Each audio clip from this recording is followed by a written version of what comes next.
Assalamualaikum warahmatullahi wabarakatuh. Halo teman-teman semua.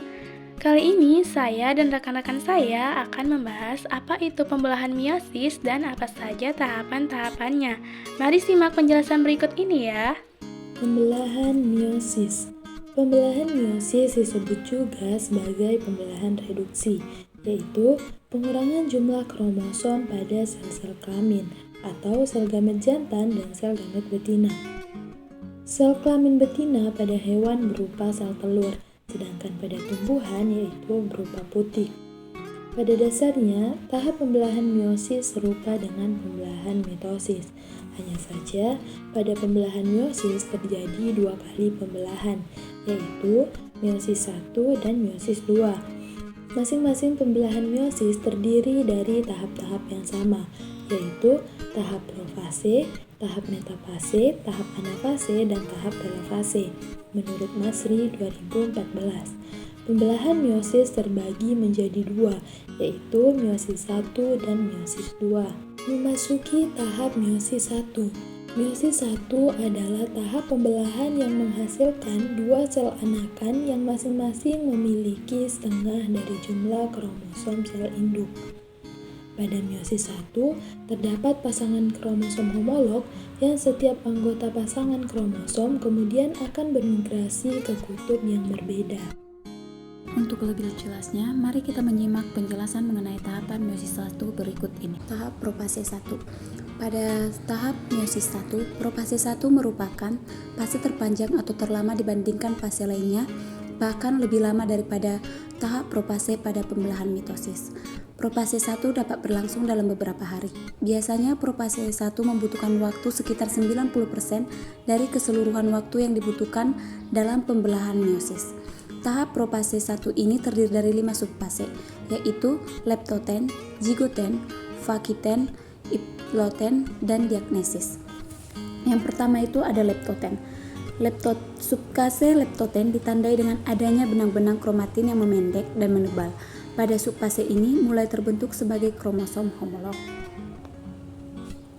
Yang kedua ada zigoten. Zigoten merupakan kromosom homolog yang saling berdekatan satu atau berpasangan menurut panjangnya. Peristiwa ini disebut dengan sinapsis. Yang ketiga ada pakiten. Pakiten merupakan kromatid antara kromosom homolog satu dengan kromosom homolog yang lain, disebut sebagai kromatid bukan saudara atau non-sister chromatids.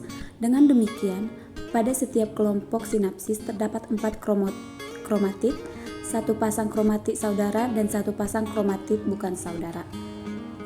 Selanjutnya yang keempat diploten, yaitu setiap dipalen mengandung 4 kromatid yang tetap berkaitan atau berpasangan. Suatu titik yang disebut kiasma atau tunggal. Apabila titik-titik perlekatan tersebut lebih dari 1 disebut klasmata. Proses perlekatan atau persilangan kromatid disebut pindah silang atau crossing over. Dan yang terakhir yaitu ada diagnesis. Pada subfase ini terbentuk benang-benang spindle pembelahan atau gelombang mikrotubulus. Sementara itu, membran inti sel atau karioteka dan nukleus mulai lenyap. Profase 1 diakhiri dengan terbentuknya tetrad yang membentuk 2 pasangan kromosom homolog. Metafase 1. Pada metafase 1, kromatid hasil duplikasi kromosom homolog berjajar berhadap-hadapan di sepanjang daerah ekuatorial inti atau bidang metafase 1. Membran inti mulai menghilang.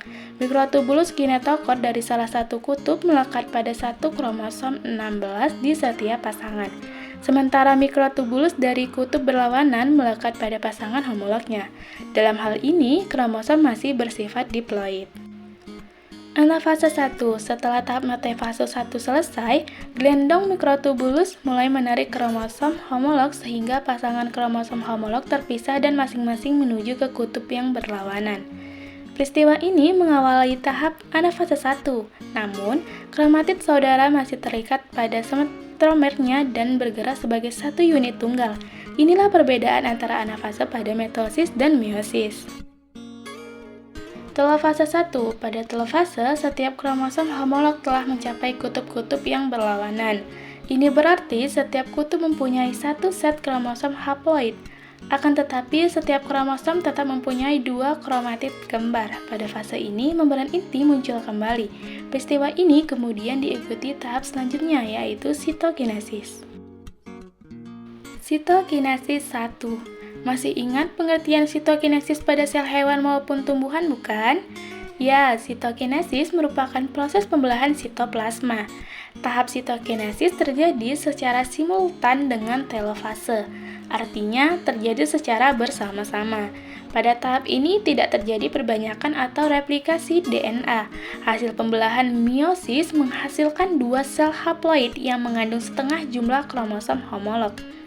Meskipun demikian, kromosom tersebut masih berupa kromatid saudara atau kandungan DNA-nya masih rangkap. Untuk menghasilkan sel anakan yang mempunyai kromosom haploid diperlukan proses pembelahan selanjutnya, yaitu pembelahan meiosis 2.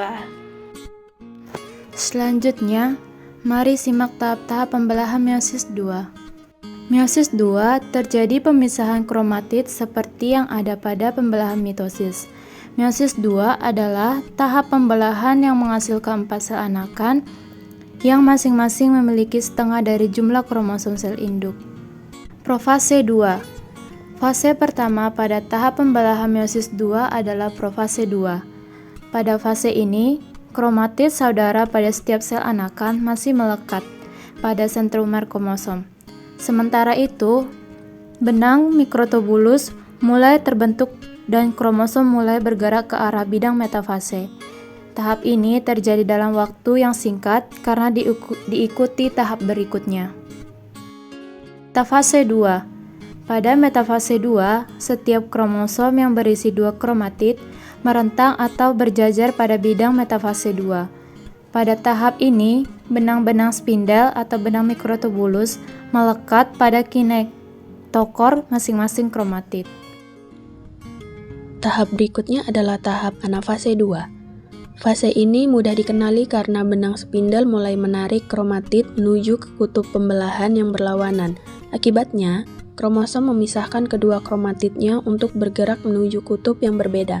Kromatid yang terpisah ini selanjutnya berfungsi sebagai kromosom individual. Tahap selanjutnya adalah telofase 2. Pada telofase 2, kromatid yang telah menjadi kromosom mencapai kutub pembelahan. Hasil akhir telofase 2 adalah terbentuknya 4 sel haploid, lengkap dengan 1 salinan DNA pada inti selnya atau nukleus. Dan yang terakhir, tahap sitokinesis 2. Selama telofase 2, terjadi pula sitokinesis 2, ditandai adanya sekat sel yang memisahkan tiap inti sel.